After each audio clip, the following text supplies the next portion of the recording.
Mister Arnold جو فلسفے کا استاد تھا علامہ اقبال علیہ رحمہ کا، اس نے ایک کتاب لکھی تھی پریچنگ آف اسلام. تو اس کے اندر اس نے لکھا کہ اسلام پوری دنیا کے اوپر کس طرح پھیل گیا. باقی بھی تو مذاہب تھے لیکن اس تیزی کے ساتھ ایسے نہیں پھیلے جس طرح اسلام پھیلا. تو اس نے کہا کہ من جملہ وجوہات اور ذرائع میں سے ایک ذریعہ اسلام کے پھیلنے کا یہ ہے کہ اسلام میں سے ہر شخص کو یہ حق دیا گیا ہے کہ وہ دین کی تبلیغ کرے اور نیکی کا حکم دے اور برائی سے منع کرے. باقی مذاہب میں ایسا نہیں ہے.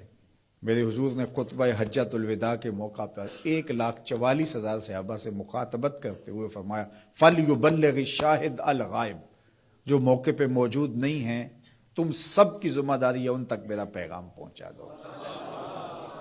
بلغوا انی ولو آیہ، میری جانب سے ایک آیت بھی آتی ہو تم نے اس کو آگے منتقل کرنا ہے. مومن ایک معاشرتی فرد ہے جو صرف اپنے آپ کو ہی نہیں بچاتا، دوسروں کو بھی بچاتا ہے، دوسروں کی بہتری کا ضامن ہوتا ہے.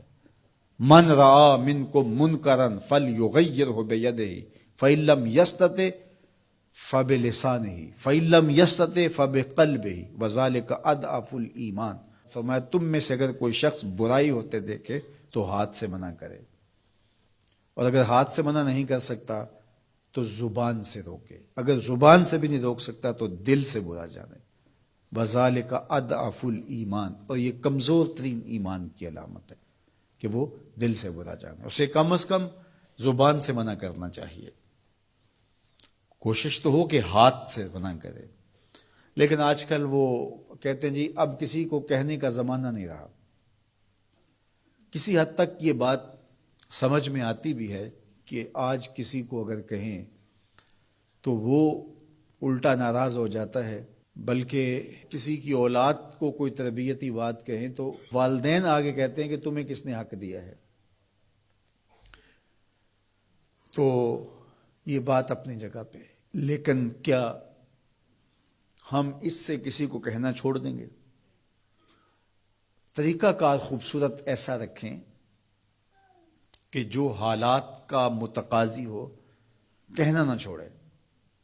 بعض کہتے ہیں کہ جی سانو کی لگے اپنے گھر میں کوئی چھاج بجائے یا چلنے.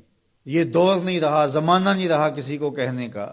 اگر اس فلسفے کو تسلیم کر لیا جائے اور یہ طے کر لیا جائے کہ ٹھیک ہے، تو پھر برائی سے منع کون کرے گا اور نیکی کا حکم کون دے گا؟ جبکہ اس امت کی ذمہ داریوں میں یہ شامل ہے کنتم خیر امت اخرجت للناس تامرون بالمعروف وتنہون عن المنکر. تم بہتر امت ہو. کیوں؟ اس لیے کہ تم لوگوں کو نیکی کا حکم دیتے ہو، برائی سے منع کرتے ہو. یہ اس امت کی ڈیوٹی ہے، ذمہ داری ہے اس امت کی. یہ امت سوچنے لگی ہے کہ جی یہ دور نہیں رہا، یہی تو دور ہے. جب شر پھیل گئی ہو، جب برائی فروغ پا رہی ہو، تو اب تو ضرورت اور زیادہ بڑھ گئی ہے. جتنا اندھیرا گہرا ہو جائے اتنے ہی تو چراغوں کی ضرورت ہوتی ہے. اور ہم یہ فلسفہ تراش کے اپنے نفس کو مطمئن کر لیا کہ یہ دور نہیں رہا کسی کو کہنے کا. حضور نے مثال بیان فرمائی کہ کشتی میں سارے لوگ قابض ہو کے اپنی جگہ کو طے کر کے بیٹھ جاتے ہیں اور سفر شروع ہو جاتا ہے، اور ایک شخص اپنے ہی حصے کی جگہ میں سوراخ کرنا شروع کر دیتا ہے، اور باقی اگر اس کا ہاتھ نہیں پکڑتے، اس کو روکتے نہیں ہیں اور کہتے ہیں ٹھیک ہے وہ اپنی جگہ پہ کر رہا ہے، اپنے گھر چھاج بجائے چلنی ہمیں کیا لگے.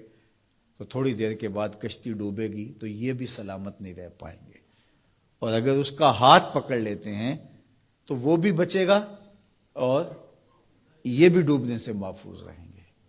جب برائی پنپتی ہے، برائی کی نشو و نما ہوتی ہے، تو کیا وہ چنگاریاں ہمارے گھروں کو خاکستر نہیں کرتی؟